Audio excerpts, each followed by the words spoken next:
可以啊。就算你淨係叫個花甲煲或者半隻雞，49加28蚊包，都唔係一定要新鮮煎先好嘅。咁你睇下咩時間咯，佢有啲係擺喺鋪頭門口煎嘅。咁你呢件如果啱我經過見到佢新鮮。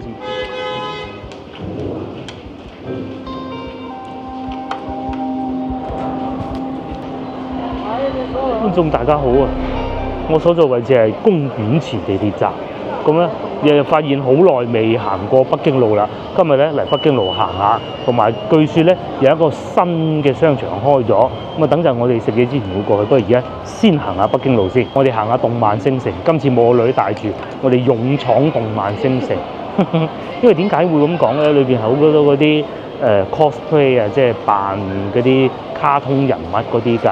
咁我哋個女都好中意，不過而家已經玩到厭咗啦佢。我哋嗰個好似而家唔中意玩啦，已經開始。因為佢中意追韓星啦嘛，變咗。中意叫 cosplay 係嘛？我哋行下先啦嚇。咁啊講下動漫星城啦，咁啊呢度喺地鐵站公園前嘅。咁其實各位觀眾，如果你喜歡睇嗰啲卡通人物啊、日本嗰啲啊，都可以嚟呢度睇到得㗎嚇。佢嘅發展商場嘅發展商咧係粵海集團啊，亦都係國企啊，做商場有啲心得嘅。同時咧亦都係應該係內地最大嘅最早最大嗰啲叫做卡通人物嘅地方啦，喺度賣嗰啲商品啊，嗰啲咁嘅。係啊，係啦。當時話動漫星城，我哋都覺得根本都唔知係咩嚟嘅嚇。咁啊呢一層就係賣衫嘅，到裏邊咧嗱就係賣呢啲啦嚇，呢啲嗰啲卡通公仔咯。鹹蛋超人啊嗰啲咯，啲小朋友見到好高興㗎。咁又有嗰啲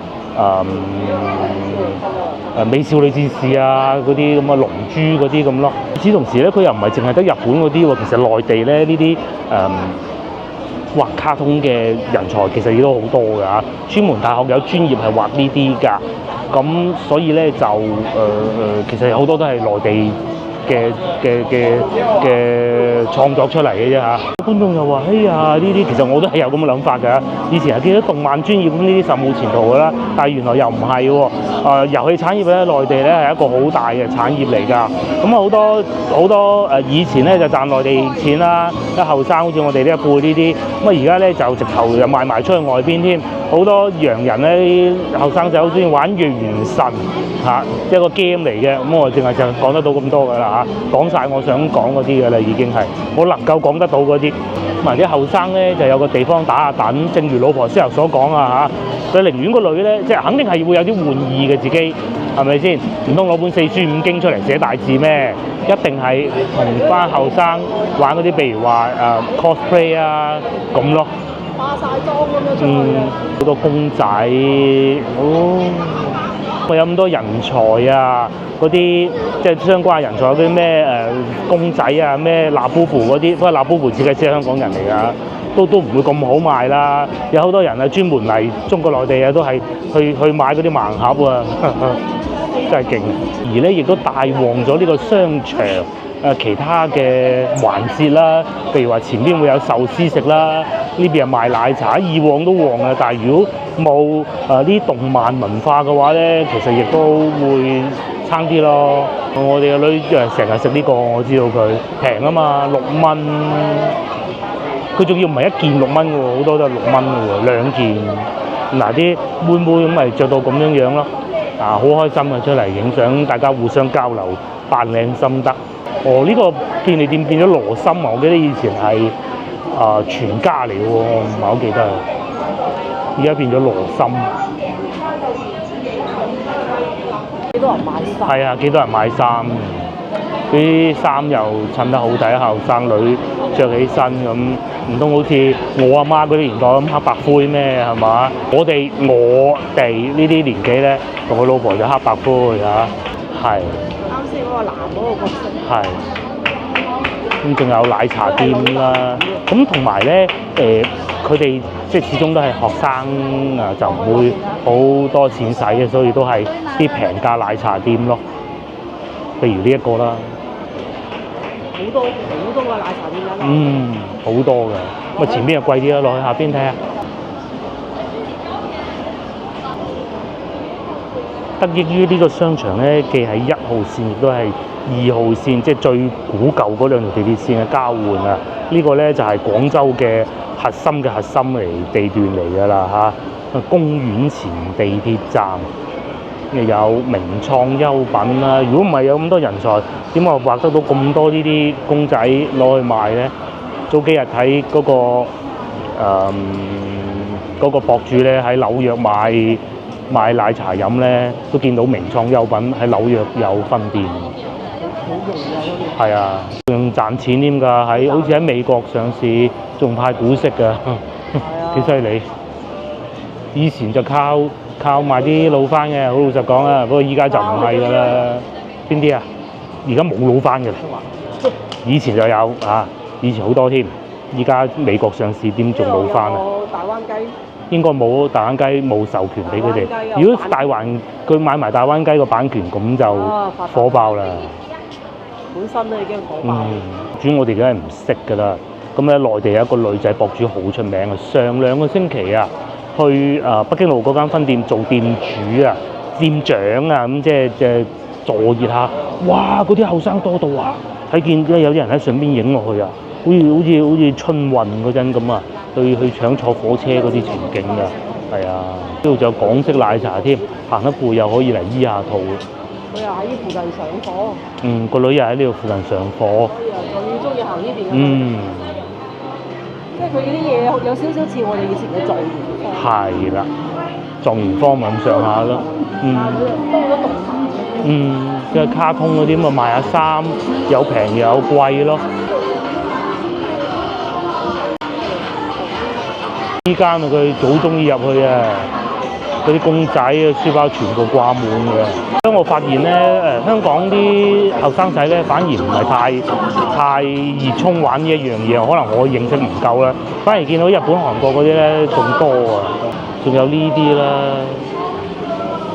都係盲盒嚟嘅。盒就係有少少似以前扭蛋咯，扭蛋你扭出嚟係點咁咪點咯。盲盒係異曲同工之妙嚇。開緊盲盒啦，睇下先，仲要影低佢嘅。一開出嚟，哇，係自己中意嗰個，幾開心。不過好似唔係咯，執咗粒啊！咁都要執粒啊！鋪啊，上面寫住點解嘅？嗱，我點知啊？冇交租咯，我估未簽續租協議啊！冇交租，冇交租，競爭都幾大啊嚇！不過如果經營得叻，就應該係會賺到不少錢嘅，因為我見到好多鋪開咗好耐。成日仲會有新貨到，咁至於啲新貨咧，佢哋自己就會分享。嗱，有新貨到啦，快啲去買啦！咁至於係點，我梗係唔識啦。扭蛋公仔咯，仲有係賣零食嘅衫咧。以前好中意日系嘅，即係日本風格嗰啲咧。而家就興韓國嗰啲啊。咧仲記得啊，嗰陣第一次自由行落去香港咧，咁啊堂細佬買咗件衫韓國風嘅。其實我大姑丈咧，佢係做裁縫做咗好多年㗎啦嚇。佢話：我未見過啲咁嘅 cutting 嘅，笑下我堂細佬嗰件衫，好好笑。韓國嗰啲就係咁。簡單睇過啦嚇，講都唔係好識講嘅啫，我哋就走啦。我哋去行返北京路好過啦嚇。地鐵嘅便利店嗱，同大家講個古仔啊。事情係咁嘅。以前咧，我哋細衫店咧，咪租好多佢哋地鐵嗰啲物業嘅。咁但係咧，即係你又唔可以講話佢錯嘅，因為消防係好重要嘅，佢哋管理得好嚴格㗎。即係你嗰張紙黐堆出多啲都唔得㗎，極為嚴格。用電又係啦，各種嘅。咁咧搞到咧好多活動咧就好難推廣，好難推行嘅。譬如話，我哋貼張紙，今日寫塊黑板話洗衫買2送1咁啦，唔得，唔好意思啊，係唔可以嘅。你把口講就得啊，講大聲啲都唔俾。咁後來咧就冇租啦嚇。咁其實咧咁樣導致到咧有好多佢哋地鐵嘅商戶啊，賒粉啊梗係冇事啦，其實都唔願意租地鐵嗰啲鋪㗎。咁而且都唔平㗎，你仲要一租就租一條線，咁最尾結果咧就係地鐵自己攞翻嚟做咯。係喎，咁你話哎呀揸到咁嚴，冇辦法啦，消防啲嘢係咪？咁大家呢排都啱啱都有睇新聞㗎啦。如果地鐵火燭咗咁，仲得掂嘅，係咪先？咁啊嚴格啲咯。呢個係賣包嘅，俾啲人早餐買包啊嘛，買水果咁啦。薯片都有賣添。早兩日咧天氣就非常之凍啊！我哋都匿喺張床都未起過身。究竟而家咩溫度咧？其實暖咗好多㗎啦。好似我而家咁着住呢件咧，都覺得有少少熱。21攝氏度。公園前地鐵站咪有好多個出入口㗎，你是但揀個出就得㗎啦嚇，揀啲有手扶梯咪得咯。我哋而家呢個口係 C 口啊，咪前邊往右轉或者直行咧都去得到北京路嘅。咁啊，北京路係一條好大嘅路嚟嘅。喺呢度有咩搞咧？老婆話嗰邊有個市集喎，我哋過去嗰邊睇下。中央公園對面嗰度係人民公園，過去睇下。叫中央公園。其實我哋喺度大嘅都知道，其實同一樣嘢嚟嘅啫。係指呢個公園。嗯。嗰個站。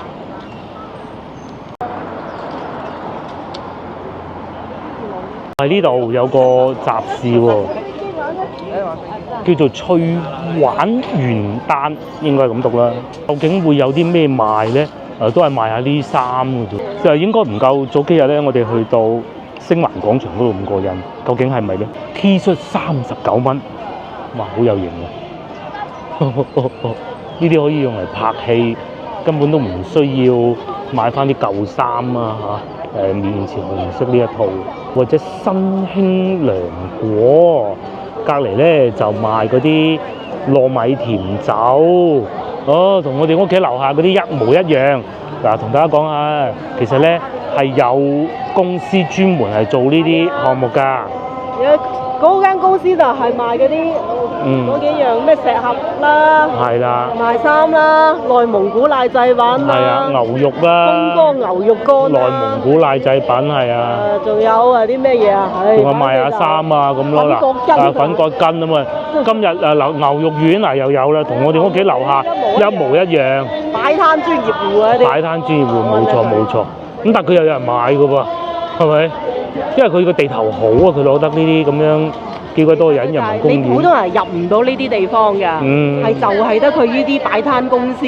仲有呢啲吊公仔㗎啦，咁啊阻到阿叔叔唱歌，叔叔就走埋一邊唱咯。呢個賣咩啊？呢個賣嗰啲羊奶片啊。羊奶。係啊。咩石？仲有呢個春沙人嗱，如果咧大家有心情咧，今晚睇下我哋影片最後嗰段係知道係咪一模一樣㗎啦嚇，幾乎90%都係一樣嘅，有一檔唔同咯。嗱，賣醋嘅又有嚇。有大灣雞喎。係喎，有大灣雞，不過唔係表演，係一隻雞仲擺咗喺度。嗰度仲有兩隻大灣雞。仲未搬走，可能唔會搬走住。留翻幾隻喺市中心。梗係要啦，呢度叫人民公園，咁啊一個免費公園嚟㗎嚇。呢度咧就係公園前咧。如果大家喜歡睇古樹嘅咧，呢度亦都會有好多，隨隨便便都過100年㗎啦。係啊，好似呢啲咁，呢個有幾多年啊？佢都已經係好老啦，嗰個樹。咁啊喺樹上邊咧，亦都會有寫住嘅榕樹。呢個仲要睇唔到幾多年啦，已經佢冇寫啊。仲可以喺度練踢波啦。中國足球嘅希望靠佢啊。咁同埋隔離仲有啲model 喺度影相啊。咁啊攝影師約咗 model 嚟影相，隔離係可以嘅。加啦。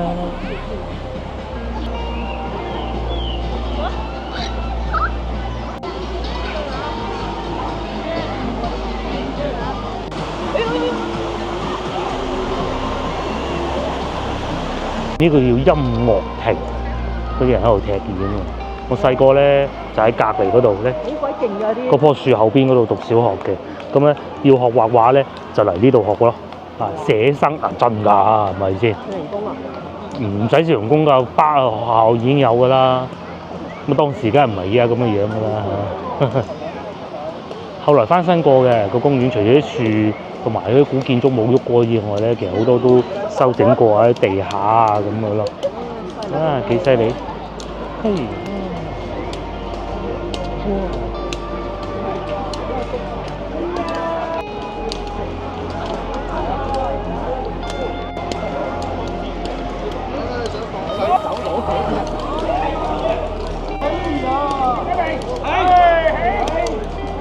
終於俾佢揾到隻肥貓啊！凍啊嘛，呢隻肥人唔怕凍啊，可能。哎呦，識食喎，呢啲絕咗肉㗎啦。啊！隻耳仔剪咗嘅。嗯，你見到咁肥嘅黑色嘅貓，養啊！通常黑色嘅貓都係冇咁肥嘅。哎呦，冇話走得，貓公嚟。包走咗佢啦。而一隻肥貓就喺呢度供人撫摸。嗰隻貓唔係呢度嘅喺度住嘅貓咪嚟嘅，係人哋帶嚟呢度帶出街玩嘅。即係好似狗咁樣。綁住條繩嘅。話大唔大，話細唔細。而家我哋行緊呢個地方咧，以前係一個游泳池啊，同埋仲有機動遊戲玩嘅咯。咁啊，另外付費嘅。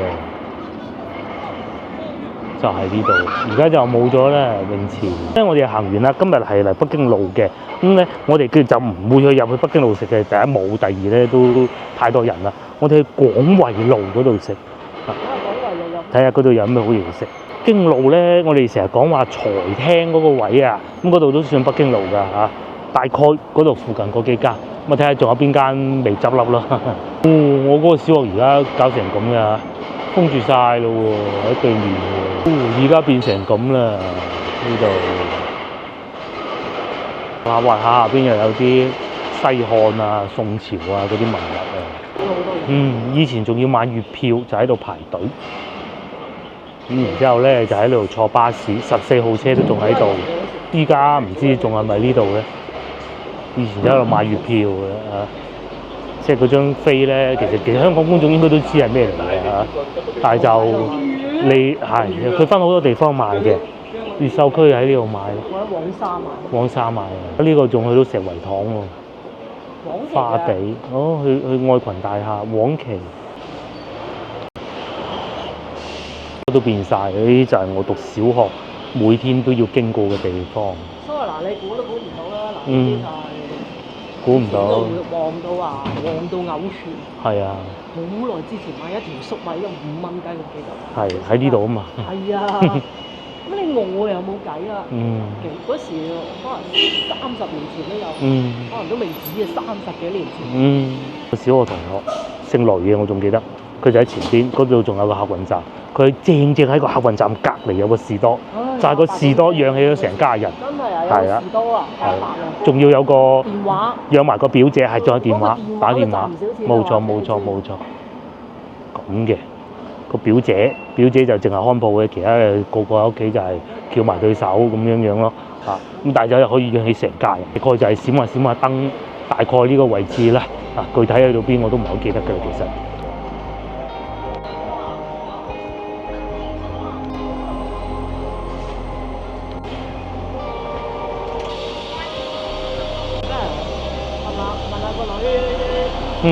係喎，個女就喺前邊，仲有個茶餐廳前邊。食呢個可以啊，嗱138，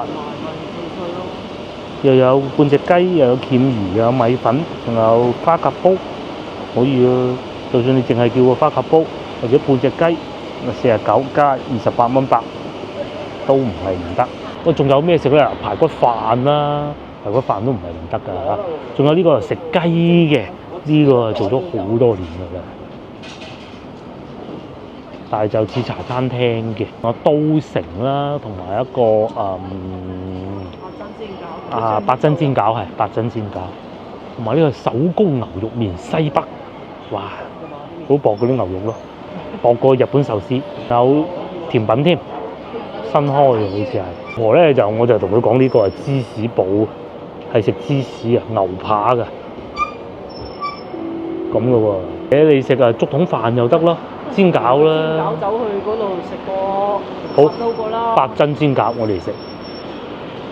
咁同埋仲有呢個啊，生記路邊雞，大家如果對食雞係好感興趣，可以試下呢個。但係考慮到過幾日我哋就會清遠啦，食雞，咁啊唔係話呢度唔好，清遠咧就都係清遠好啲咧。方考慮咧又決定嚟呢度食煎餃，係啊煎餃，煎餃，咁佢仲有好多煎餃啦、牛腩飯啦、咖喱啦，好多嘅喎，都雲吞麵啦嚇，煎餃就頂㗎啦。豬紅湯要唔要啊？煲仔飯。煎餃咁啊，煎餃加豬紅湯23蚊，咁咧總共係使咗49蚊，咁即係26蚊係個飯，啱唔啱啊？咖喱牛腩飯，咁啊唔使去食嗰啲遊客餐咯。嗰邊而家係遊客餐。嗰邊遊客餐嚟嘅。即係嗰條咩路嗰邊啊嘛。全部都係。如果你唔想食遊客餐咧，喺北京路咧，你就過翻嚟呢邊啦。即係廣惠路、廣大路啊呢啲咧，先頭我哋都爭啲想上去嗰個亞燦小廚，都可以，不過我哋擔心食唔到咁多咁啊算啦嚇。係啊，佢忙於學術研究，讀書緊要啊，好過去點餸啊，咖喱牛腩現炒嘅喎，後邊又仲要焦啲，好啱啱出爐嘅煎餃，聽住佢煎嘅。煎餃呢個碟客隔離咧，仲有個地方可以擺辣椒醬嘅，一定要啊蒜蓉辣椒醬，加少少豉油啊、醋啊咁咯。跟住此仲有一個豬紅湯，有啲羹飯嘅一個泥湯，哇！嗰啲薯仔煎過嘅喎，好正啊！好正喎真係。處理咗個醬汁先，即係嗰個蒜蓉辣醬啊。好香！呢間喺呢度做咗好多年嘅喎。咁喺北京路有一間，喺起義路有一間。呢度唔係起義路。呢度係廣惠路。廣大路係，就係以前路邊雞嘅對面。呢啲咧一定要新鮮煎先好嘅。咁你睇下咩時間咯？佢有啲係擺喺鋪頭門口煎嘅。咁你見如果啱好經過見到佢新鮮煎出嚟，咁咪食咯。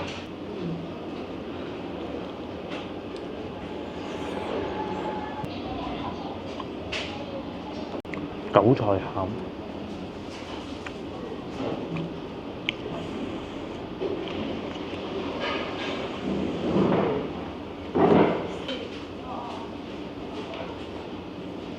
魚係啱煎嘅，所以有啲熱，但係真係好好食。呢個咧有少少脆嘅，呢度咧係軟腍嘅，裏邊咧嗰啲餡咧就〜韭菜啊，加埋啲肉，咁係我哋平時去飲茶嗰啲大煎餃嗰啲咧，升級版咯，好食過嗰啲個。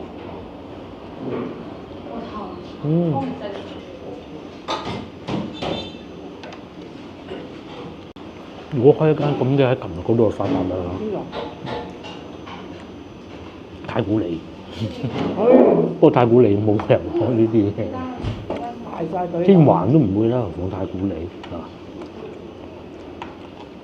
試下個咖喱飯先。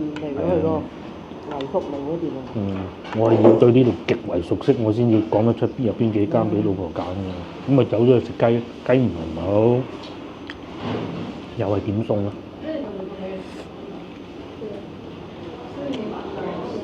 咖喱牛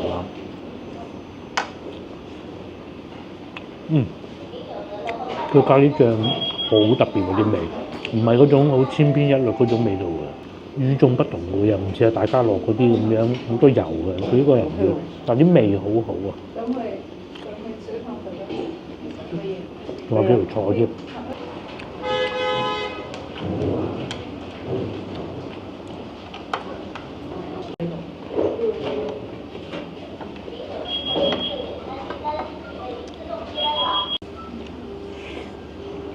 佢嘅汁真係幾好，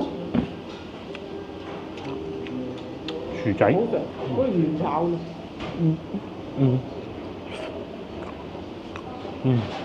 啲米都可以。係啲米都可以。係啊，有啲人爛地地嘅啲米。一睇就知啲米質。喺北京路能夠食到咁樣都，又係我哋啲私藏美食嚟嘅。呢度主要係咩？第一富人街坊，第二喺隔離商場做嘢嗰啲係啊，嗰啲人咁啊。寫字樓嗰啲。佢冇人仲去食嗰啲遊客餐㗎嘛，20零蚊個飯咁大份。少少辣又唔係好辣，仲有個尖椒。先頭話行過公園啦，公園係讀小學嘅，平時咧又唔係讀小學嗰陣，唔係平時讀小學嗰陣咧，5年級之前咧都係喺嗰度行路翻嚟阿婆呢度食飯，阿婆仔住喺裏邊嘅，好近北京路，所以當時咧經常去北京路嘅，知道啲窿窿罅罅點行。接落嚟到豬紅湯，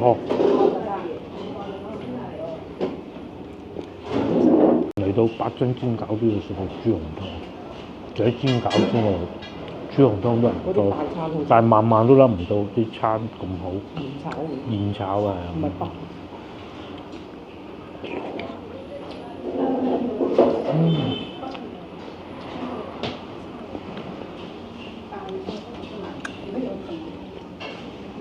如果係北就唔敢買呢個價錢啦，係咪？即係好似香港兩餸飯咁，佢就唔敢買呢個價錢。不錯啊！嗱，首先咧呢間咧就唔係第一日食㗎啦嚇，都食咗好多年添㗎啦。但係晚晚都諗唔到佢哋嘅碟頭飯仲咁好食添。大家如果一個人翻嚟廣州咧，可以試下，唔係話下去嗰啲網紅店㗎嚇。韭黃炒蛋飯，下次我要試。或者涼瓜肉片飯都得，現炒嘅，睇住佢炒。尾仲提供咗一杯，哇，好濃味嘅檸檬水，哇，唔使驚爆個頭，好香。哎呀，預製㗎啦，即係講你都唔信。咖喱預製嘅。叫嗰個咖喱咧，咖喱薯仔佢都炒過。即係得翻啲咖喱。係。夠咧就嚟呢度食意麵啦。呢間都好啊。啲商場。嗰啲餐廳咪上去上邊咯，燒鵝都唔錯嘅，我哋都食過2次咁多啦，燒嗰種嘅，係現場咁樣燒，機燒嘅唔係人燒嘅。係啊，一步之遙啦，睇咩都嗰度行過去就係大佛寺嚟㗎啦。係啊，即係我哋呢啲食咗幾廿年先知道。有一間咁，遊客咪走晒去食茶餐廳啊，嗰啲遊客菜啊咁樣咯。我呢度過馬路啦，係嘛？即係如果個女肯嚟食咧，我哋就嚟呢度咯。鹽記冰室，同埋佢係真係㗎。仲有一間食雙皮奶。仲有食雙皮奶係嘛？啱先我哋咪話食完嗰個餃子想去食個雙皮奶。嗱，佢以前係咁樣名嘅瑞士咖啡室，睇晒邊度嘅，真係㗎！我問過觀眾係咪真係有間咁嘅咧？有香港觀眾話係真係㗎嚇。叉燒同燒鵝好好食㗎都，飯都得喎嚇。哇！嗰個四寶飯呢，即刻又肚餓啦！我睇見之後就，下次咧呢度先好笑啊！哇！熙攘北京路有間賣蟹，你知唔知點解啊？因為間鋪係我哋觀眾嘅。有一次我個觀眾話：不如翻嚟睇下啦！佢以前喺呢度住過嚇，而家變咗賣蟹。不過唔知賣咗未呢間鋪。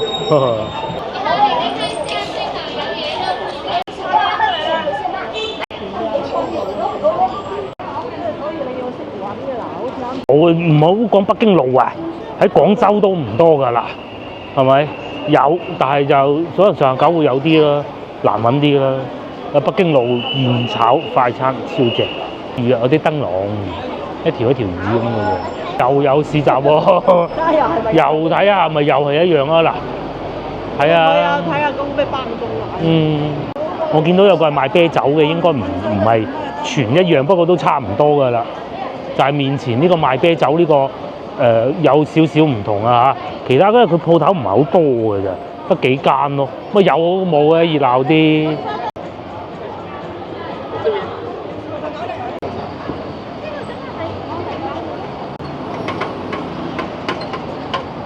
點啊？北京路啊，不嬲都係咁噶啦。啲人多到咩咁嗱？你如果喺北京路揾唔到嘢食，你就跟我哋去食啦。係啊。你去到啱先嗰條路，廣大路嗰度，全部都係本地食嘅。嗯。因為呢邊都仲有居民噶嘛。嗯。幾時都咁多人嘅喎嚇，北京路。超誇張！我哋都好耐未試過星期日晚嚟北京路。咁鬼多人係睇咩？大家知唔知佢哋睇咩？睇呢個，同你 say hello 啊！咁啊喺度影翻張靚相先。行下北京路，咁其實咧有個目的嘅，我哋咧就諗住去近地鐵站嗰邊啊，咁啊睇下嗰個新開嘅商場咯。啱下近期咧有啲觀眾喺網上留言，其實我都覆咗佢哋㗎啦嚇。譬如話有個觀眾佢問到，喺廣州邊度有得睇花？係邊度都有得睇花，係任何地方都可以睇到花。咁如果你想咧睇多啲嘅話咧，我建議雲台花園11號線。雲台花園，大灣雞，冇錯。如果你有精力嘅，你仲可以上去白雲山。咁啊，門票好平嘅，就係對你嘅體力係有一啲考驗咯。咁當然你可以付費坐電瓶車上去，咁啊絕對有好多得睇㗎啦嚇，亦都會有嘢食嘅。咁啊，另外第二個位觀眾咧就得意啲啦，其實我亦都答咗佢啦。佢係嚟自上水嘅，佢係想去西華路。哇，上水去西華路真係易啊！首先咧，你喺上水咧搭東鐵到羅湖咁啊，應該都冇乜人唔識㗎啦，係嘛？我都認得邊個位邊咩樣啦。去到羅湖之後咧，就坐和諧號，我哋會叫做咁咧，一路就會去到廣州東站。廣州東站而家咧嗰個11號線咧，環迴線，即係我哋上一集咪坐過嘅嗰個環迴線咧，廣州東站嗰部分已經開通咗啦。咁你咧就可以喺嗰度。唔需要出閘，唔需要露天，即係落住你都唔使開車嗰種咧，就去坐11號線，一路坐去到彩虹橋站，一出嚟咁就啲酒店啊、美食啊就出現喺你眼前㗎啦嚇。咁同埋亦都有觀眾就會問：喂，全季酒店點訂啊？通常咧，我哋會用呢個辦法，呢個 app 叫華住會咁就得㗎。咁你喺裏邊搜索咯。辦法就係唔識用呢啲 app 喎，點辦啊？其實咧，通常只要你唔係超旺季嘅時候咧，去到 walk-in 入去咧都應該有房嘅嚇，咁啊，但係穩陣啲咁，梗係 book 咗先好啲啦嚇。全季啊，全季係一個唔錯選擇嘅。貴啲咁多，但係各樣都有保證啊嘛。大家睇見我哋去過咁多次全季都知咧，睇下幾時我去公司攞翻啲廣告費先得。樣樣都好企理，好齊整咯，係嘛？西華路都有全季嘅。原兩位觀眾嘅疑問，大家可以留言俾我㗎，咁啊或者其他觀眾都想知道咧，係咪？呢個係咩？呢個係展館嚟㗎係嘛？大灣雞嗰啲。哦，仲係賣大灣雞嗰啲咩？係啊。仲有得賣啊？嗰個好似冇啦。冇咧。冇咧。呢個係一嚿雲嚟嘅。唔好去嗰啲地方。係啊。咩呢啲啊？入邊。小禮物呢啲咁咯。真係喎。冇乜必要咯。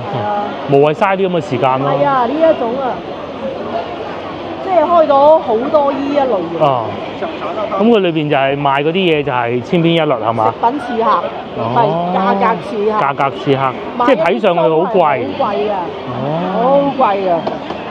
咁啊，尤其啊，你啊特別好人喎，試食完你唔買又唔好意思咁咯。試食完你唔買。啊，試過又好似幾好咁喎，咁樣啊，誒買啲啦，咁一買一稱話200幾咁啊，係咪咁嘅意思啊？哦。即係嗰啲人就係話入去買嗰啲嘢好細份啊，哇，好貴。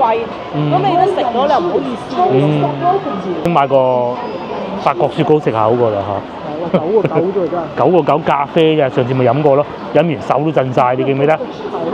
記唔記得啊？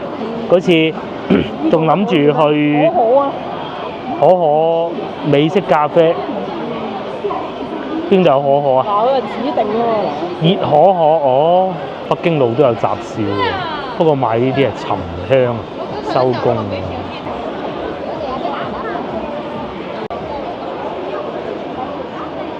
泰國遊客都有喎，好多遊客，真係好多地方遊客都有。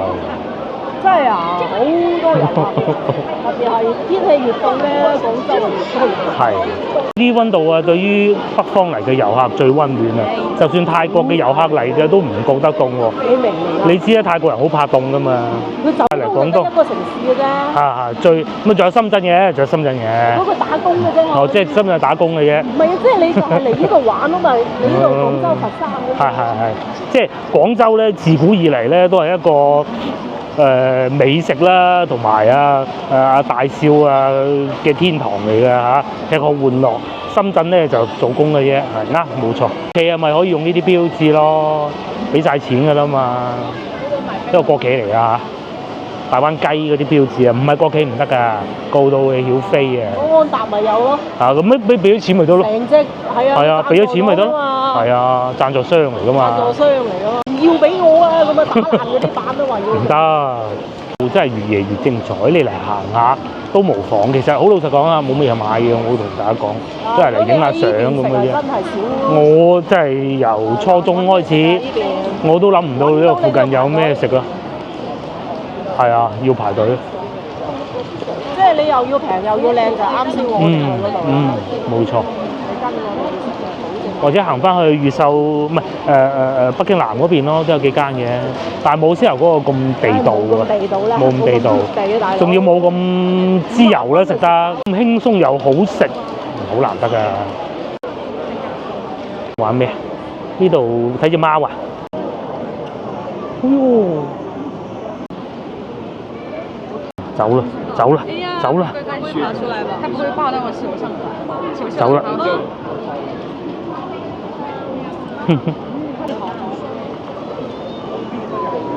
即係最古惑，走咗上去。呢啲長毛嘅好實。長毛嘅。係咪賣㗎？唔知啊，個個行過都睇下隻貓咪先，摸下都好啊。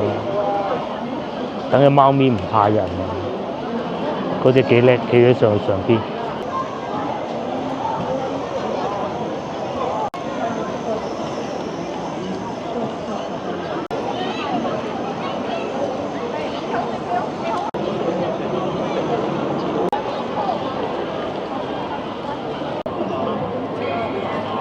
又有促消費啊！呢個賣咩？賣嗰啲手工藝品同埋大灣雞。係喎，仲有得賣喎。有得賣喎，嗰啲袋有得賣喎。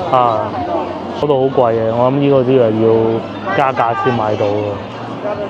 仲有啲寶。這個袋子有優惠，原價168，現在128啦。書包128啦，變成好多好得意嘅公仔，或者盲盒，仲識轉嘅添。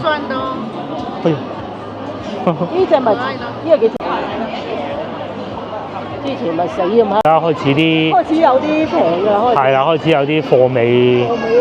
嗰陣我去香港灣仔都見到有好多有得賣，不過就當時未夠，唔係好紅啊，冇人買。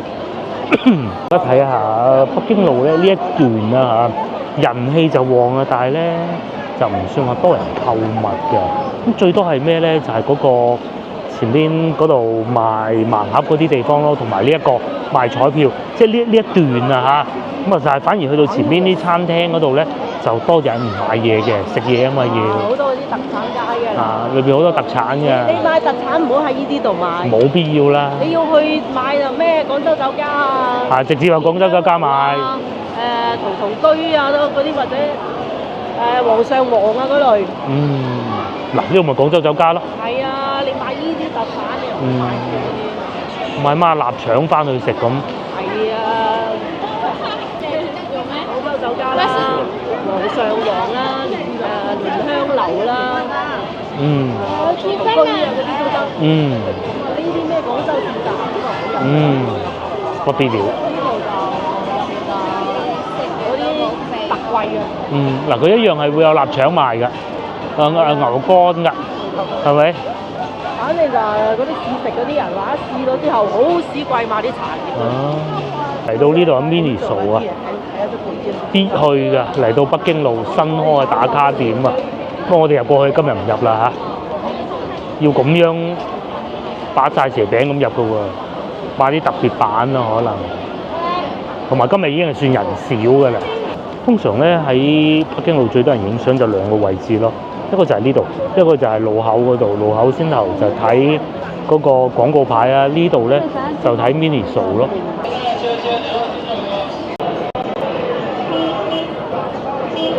邊就唔夠嗰啲㗎啦。係，街先頭嗰度好啦。係啊。又唔係好遠。食嗰啲咩手工串串啊？咩絕味魷魚啊嗰啲嘢嘅你呢條。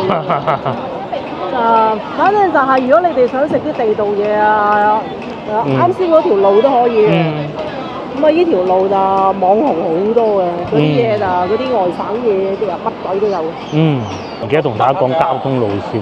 先頭咧，我哋去食嘢嗰度咧，隔離嗰個商場叫五月花廣場。咁其實老廣州應該都熟㗎啦嚇，可能未喺廣州住過嘅觀眾可能唔係好知。五月花廣場好記嘅啫，美國又有個五月花號啊，過去美國啊移民美國嘅五月花就係嗰個五月花啦。咁你喺嗰度地鐵站一路行翻出嚟，你問翻工作人員，咁啊行過去，佢一出到嚟路面咧，你就往翻過去後邊街嗰度行過去就好方便嘅。其實你就揾廣大路。廣大路，記住啦。唔係好長嘅，唔係好長。最緊地鐵站就係五月花嗰度嚇。哇！呢邊又係咁多人嘅，喂，做咩？呢度咧就係我哋諗住等人去睇嗰個新開張嘅商場啦，就喺前邊嘅啫。佢哋呢度咧係會落個閘㗎，如果唔係咧，啲行人咧又永遠都行唔晒，啲車又永遠都行唔晒㗎啦嘛，好鬼多人啊！車停喺呢度。司機都冇晒脾氣啦，咁係咁啊，人多過人少嘅。其實大家都可以預意一下咧，到農曆新年，如果你有心想農曆新年翻嚟啊，行下花街咁，其實先頭我哋經過嗰啲地方都會有花街嘅嚇。最多人呢個花街。係啊。行得行唔到。冇錯。好誇張。冇人啊，唔好去。連呢度都有大灣雞喎，有呢度就唔錯㗎啦嚇。我次次行過都要講㗎啦，美居酒店華住會旗下。非常之好，不過貴啲咧。就係地理位置極佳，因為前邊就係地鐵站嚟㗎啦。咁你又真係可以喺呢度咧，朝頭早瞓醒覺8點鐘過隔離嗰度陶陶居嗰度飲早茶。係啊。乜嘢？仲有得賣大灣雞添，又可以夜晚嚟買大灣雞咯。咁仲有，大家睇到嗱，就係企喺呢個位，一送一咯。嗰個位置睇唔睇到有盞燈嗰度馳名煎餃嗰啲嘅字咧，又係八珍煎餃嚟㗎啦。但可能呢度冇碟頭飯食。部分商品買一送一喎，佢會寫住邊啲係買一送一嘅。好似南航嗰啲全部買一送一。即係航空公司嗰啲。連呢隻公仔都買一送一啊！158、128買一送一。頂帽嘅，都好多，係啊，嗰啲就係158。買一送一，買一送一即係幾錢？即係係啊，算平嘅咁就80蚊都唔使。係啊，仲有好多呢啲都係買一送一，68。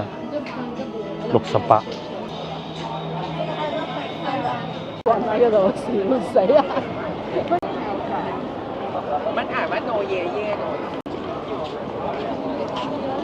都係商場啦，連新加坡都嚟呢度賣廣告，叫我哋去新加坡旅行喎。新加坡旅遊局嗰啲係嘛？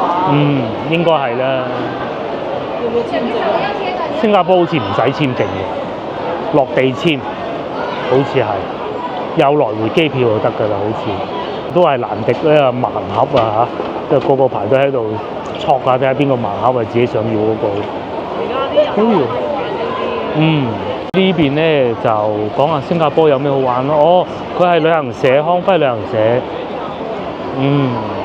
都幾得意啊！個公仔。獅城。貓嚟喎。貓定係獅啊？嗰度嗰個，大家話係貓定係獅？應該係獅子嚟係嘛？但係又似隻貓喎，唔知。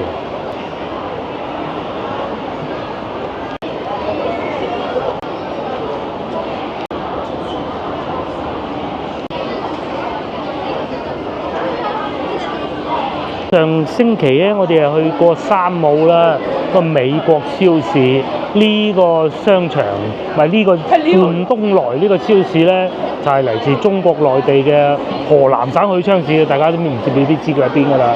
咁啊喺湖北上邊啊，河北下邊啦嚇。係啊，我都唔知，因為知道呢個商場開咗呢個半冬來嘅，好多廣州本地人都覺得好錯愕嘅，點解會咁嘅咧？啊，真係唔知點解嘅。嗰個名真係不得之了，半冬來。係啊，佢開正喺最旺嘅地方。係啊，我哋不停喺度講山姆點解唔開喺北京路，梗係唔開喺北京路啦。山姆開喺啲偏僻嘅地方。係啊。塞曬車。係啊，咁我哋今日又就係睇下有幾勁啊！不過我而家都唔知嗰個半冬來喺邊，一個指示牌都冇嘅。咁但係呢度就好旺嘅，賣下化妝品啊，咁啊三眼仔咁咯。有巴斯光年，就真旺嘅。仲有賣麵包嘅，喺深圳見過呢個牌子咯，要排隊㗎買到，咁交關啊！好利來嘅有，嗱呢個好利來啊！即係我內地而家啲鋪頭名其實真係好高端啊！我行到，但個名咧就因為可以再好啲咯，我覺得啊。聽講啊，佢哋又揾啲空姐空少嗰啲做冇得上去飛機上邊嗰啲嚟做 sales 嘅，聽講即係用空姐空少嘅標準嚟請人㗎，係咪嘅咧？好似又真係幾高。仲有賣手提電話，原來搬咗落嚟下邊呢度。會啊嚇，山姆啊唔同喎，嚟到遠遠就望到咁喎。山姆成棟㗎嘛要。係啊。佢呢個，如果要開嘅，呢度成棟啊！係啊，佢呢個點解我行極都未見嘅？可能係嗰啲超市仔。唔係，我已經嚟到地鐵站咯喎，我再見唔到我唔揾㗎啦，走啦！仲同你行。係啊，都唔知喺邊。外省超市。真係啊！走啦！聽個名都唔想行。我都係咁話咯。咧就北京路確實真係好多人啦，佢連地鐵一塊廣告牌都冇嘅。但凡唔知啊，但凡你要想推廣你租兩塊啫，唔使多。你話俾人聽，我原來喺3樓嘅咁都好啊，冇啊，走。我哋喺呢度落去，我喺 A 區嗰邊啊，不過冇鬼去嘅。原來呢隻豬嚟，唔係隻河馬嚟嘅，都幾搞笑，吹氣嘅。走啦。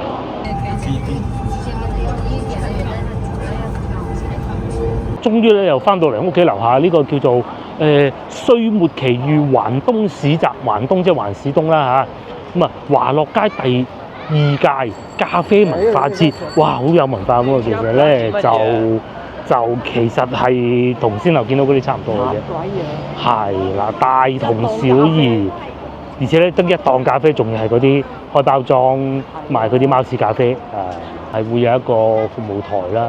但係其實賣嗰啲咧都係先頭我哋喺嗰個公園見到嗰啲咯。係啊。譬如話呢個，呢個我哋認得啦，係咪？呢個啦，呢個賣衫啦。大家點解先頭我要咁樣講嗰個鋪頭咧？其實大家印象記住係會有呢個賣嘅，係咪有？有掟公仔㗎啦，前邊啊嚇。因為又係嗰個鋁打棍。係啦，鋁打棍要會普通話先講得出嗰種味道㗎。同埋仲有嗰個蔗汁咯，一樣㗎。有賣醋啊，賣薰香薰呢啲啦，首飾啦。咁咧嗱，你掛都仲好啲啊。係咖啡喺邊度咧？咖啡就喺呢度。仲有呢個牛肉丸，先頭我哋都見到，同埋呢個賣醋嘅，呢個又喺嗰度見到啊嚇。咁同埋仲有最重要咧就係呢個啦，咖啡節得當係咖啡嘅啫。呢個睇唔睇到？咖啡嚇。反而係嗰個吸引啲，就係喺後邊賣啤酒。係啦，呢個反為特別啦。咁但係你唔係成日飲啤酒嘅喎，我哋係。反為後邊呢個就係。係啦，就係得呢個特別啲咯，其他都一鬼樣嘅。衫都算啦。即係嗰幾檔咩四川臘腸啊嗰啲，咩醋啊，咩嗰啲蒙古奶啊，去到咁啊，都係嗰句啦。有好過冇啊，咁咪有啲人氣好高嘅。租下。